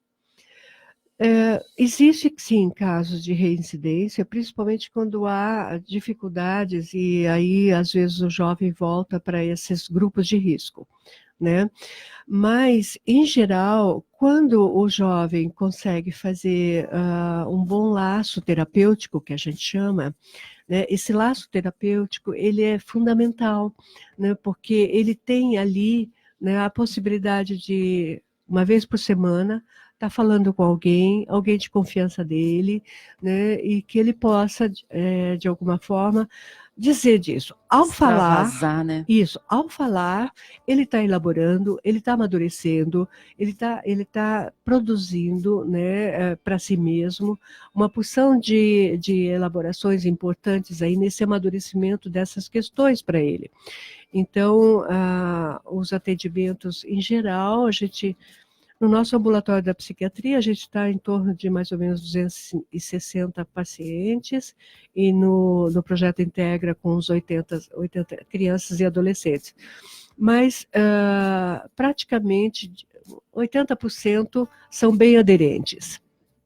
Que sabe? bom, né? Não tem tantas 80% é um índice bastante que a gente sabe que às vezes, né, só a terapia, o tratamento medicamentoso não vai resolver a base do problema, que às vezes é uma base ali familiar, uma base de convivência, uma base escolar, né? A doutora comentou a questão do bullying também, que pode levar a uma tristeza profunda, a uma depressão dessa criança, né? Então, 80% é um número bastante a se comemorar, né, doutora? Eu acho que sim. A gente gostaria que fosse 100%, né, que essas crianças que passaram por essa situação tão traumática, tão no limite, né, da razão e da saúde, elas se recuperassem 100%, mas não existe uma cura, né, existe um acompanhamento e também a criança, o jovem, ele aprender a lidar com aqueles problemas que angustiam e que trazem tanto sofrimento. Sem dúvida, a gente a gente fala mais no nível da ultrapassagem, né, do problema, ultrapassagem da crise, né, porque são situações que a gente espera que eles consigam por eles mesmos, claro, com a ajuda da família, mas que eles possam, de alguma forma, já sentirem que por eles mesmos eles consigam, né, principalmente os jovens, né, que eles possam estar protagonistas aí também da própria superação, né, do seu trabalho. Exatamente, quando você enfrenta uma situação tão difícil nessa na sua juventude, acho que como adulto se torna uma pessoa muito mais forte, né, muito mais preparada, porque às vezes a vida não é fácil, né, mas também ela pode ser muito boa, pode ser muito leve, pode ser muito gostosa, né, e cheia de amor, né, doutora? Sim, claro. Exatamente, agradeço demais mais aqui a presença da Maria Carolina Oliveira Serafim, ela que é graduada em psicologia, tem especialização em psiquiatria pela PUC-Paraná, mestrado em educação pela Universidade Federal do Paraná, ela é psiquiatra, psicanalista. A Maria Carolina coordena também o setor de psiquiatria da infância e da adolescência do projeto Integra do Hospital Pequeno Príncipe. Nós estamos aqui hoje para fazer um alerta, né, uma orientação a respeito dessas tentativas de suicídio, dessas automutilações, agressões entre crianças e adolescentes. Estamos no Setembro Amarelo, é hora de pautar este assunto, né? É um assunto dolorido, é um assunto que a gente não gostaria nem que existisse, mas ele existe e é realidade, né? Inclusive entre crianças e adolescentes. Doutora, muito obrigada pela sua participação aqui no programa Terceira Via. Sandra, muito obrigada a vocês. Eu só queria fazer uma correção, porque eu não sou graduada em psicologia. Sim, eu sou médica e psiquiatra e psicanalista. Mas eu agradeço imensamente, eu gostaria, né, como você disse, de que a gente pudesse, né, estar sentindo que as resoluções dos problemas, né, se passam quase que 100%, mas a gente sabe que isso é difícil mesmo, mas nós ficamos felizes de que, né, dentro desse trabalho de integração nosso, junto com vocês, também no setor de comunicação, a gente possa estar avançando. Exatamente. Né, das dificuldades. Muito obrigada por estar aqui colaborando e também recebendo de vocês, né, todos esses subsídios aí, né, que o setor de comunicação nos oferece, né? Conversamos então com a médica psiquiatra Maria Carolina Oliveira Serafim, me perdoe aí pelos equívocos, né? Ao vivo a gente acaba cometendo alguns erros. Então, no programa Terceira Via de hoje, né, a gente já está chegando ao fim, são 8 horas e 56 minutos. Você conheceu aqui a ONG Eletro, é a única lá da região de Londrina, que está atendendo outras regiões, outras cidades do Paraná também, com o recolhimento e a destinação, o reaproveitamento do lixo eletroeletrônico, telefones celulares, eletrodomésticos, aparelhos eletrônicos. Essa ONG faz um trabalho muito interessante, envolve 15 pessoas e já ajudou a dar uma destinação correta a 40 toneladas desse tipo de lixo, em 40 toneladas, é muita coisa, isso em apenas 11 anos de trabalhos. Nós conversamos também a respeito do Dia da Amazônia, 5 de setembro, né? Hoje é Dia da Amazônia, as questões, há motivos para comemorar, para se preocupar. Tivemos a participação aqui do professor João Tesa, ele que é doutor em Economia e Sustentabilidade da Amazônia, fundador da Academia Amazônia Ensina. Ficamos devendo aqui hoje ao professor Paulo de Tasso de Lara Pires, chefe do Departamento de Economia Rural e Extensão da Universidade Federal do Paraná. Ele está participando de um congresso nos Estados Unidos, não conseguimos aqui o contato telefônico, mas professor, vamos conversar novamente, tenho muito interesse em divulgar, em conhecer melhor o seu trabalho e as informações que o senhor tem a respeito, principalmente da legislação ambiental, que conhece como ninguém. Também encerramos aqui com a participação do Pequeno Príncipe sobre o Setembro Amarelo. Agradeço demais a sua participação aqui hoje no programa Terceira Via, lembrando que a nossa live fica disponível aqui no Observatório de Justiça e Conservação, lá no nosso Face, também no Face Rádio Cultura de Curitiba. Agradeço demais também o pessoal que comentou, deixei ali já os links que eu prometi de tudo que a gente comentou aqui hoje, e são 8 horas e 58 minutos. A gente volta amanhã a partir das 7 da manhã, até lá.